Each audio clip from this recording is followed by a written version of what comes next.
तो तारीख है 29 जनवरी। अब ये कैलेंडर का बस एक और दिन है, या फिर इसमें इतिहास की कई कहानियां छिपी हैं? चलिए आज इसी सवाल का जवाब ढूंढते हैं। सोचने वाली बात है ना, कि कोई भी तारीख सिर्फ एक नंबर थोड़ी होती है। ये तो इंसानी अनुभवों, उनकी उपलब्धियों और यादों की एक पूरी की पूरी किताब जैसी है। तो हमारा सफर शुरू होता है इस दस्तावेज से। ये दस्तावेज 29 जनवरी की कुछ बहुत ही अहम घटनाओं पर रोशनी डालता है। तो चलिए इन बिखरे हुए फैक्ट्स को एक साथ जोड़ते हैं और देखते हैं कि क्या दिलचस्प कहानी बनती है। तो हमारी पहली कहानी है कनेक्शन की, जुड़ाव की, लोगों को जोड़ने की, सरहदों को जोड़ने की। आइए देखते हैं कि 29 जनवरी ने भारत को एक नई रफ्तार कैसे दी। ये नंबर देखिए, 2।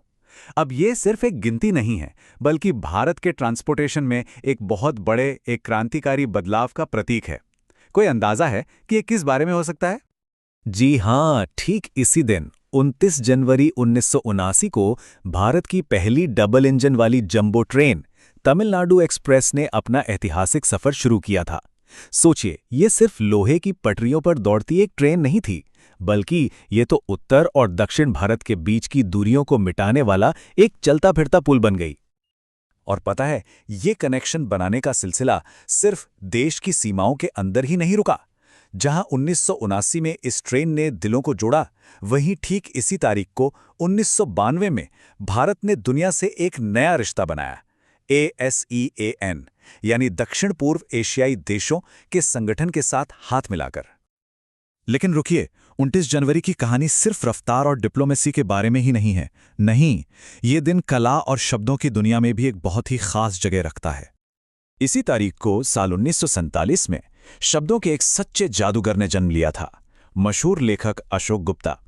एक ऐसी शख्सियत जिनकी कलम ने न जाने कितने ही पढ़ने वालों के दिलों पर राज किया।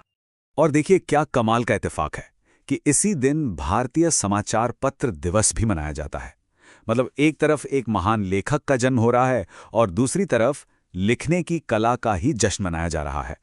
ये दिन हमें याद दिलाता है कि शब्द असल में कितने ताकतवर होते हैं। लेकिन इतिहास की किताब में सिर्फ सुनहरी यादों वाले पन्ने ही तो नहीं होते। कुछ पन्ने हमें उन सितारों की भी याद दिलाते हैं जो वक्त से पहले आसमान से ओझल हो गए। कहते हैं एक शानदार करियर पर जब पर्दा गिरता है तो एक युग का अंत होता है, और 29 जनवरी कला की दुनिया के लिए एक ऐसे ही शानदार अध्याय के खत्म होने का दिन भी है।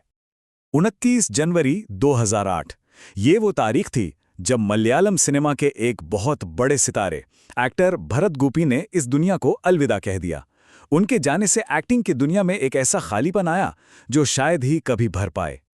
तो 29 जनवरी की ये जो यात्रा हमने की, ये हमें सिखाती क्या है? शायद यही कि एक ही तारीख के कितने अलग अलग चेहरे हो सकते हैं। कहीं जन्म का उल्लास है, कहीं तरक्की की रफ्तार है, तो कहीं बिछड़ने का गम भी। सब कुछ एक ही दिन में सिमटा हुआ। तो ये है एक दिन जिसमें एक लेखक की पहली सांस भी है और एक महान एक्टर की आखिरी सांस भी। इसी दिन एक ट्रेन की पहली सीटी भी गूंजती है और एक नए इंटरनेशनल रिश्ते की पहली कड़ी भी जुड़ती है। ये दिन उत्सव भी है और ये दिन विदाई भी। तो अगली बार जब कैलेंडर पर नजर पड़े तो ये जरूर याद रखिएगा कि हर तारीख सिर्फ एक नंबर नहीं होती। ये तो शुरुआत, जुड़ाव और विरासत का एक बहुत ही खूबसूरत ताना बाना है, जिसमें हर गुजरते साल के साथ नए नए धागे जुड़ते चले जाते हैं। और यही बात हमें सोचने पर मजबूर करती है कि आज का ये दिन जिसे हम सब अभी जी रहे हैं, ये भविष्य के लिए कौन सी नई कहानियां लिख रहा है। इसका जवाब तो शायद आने वाला वक्त ही देगा।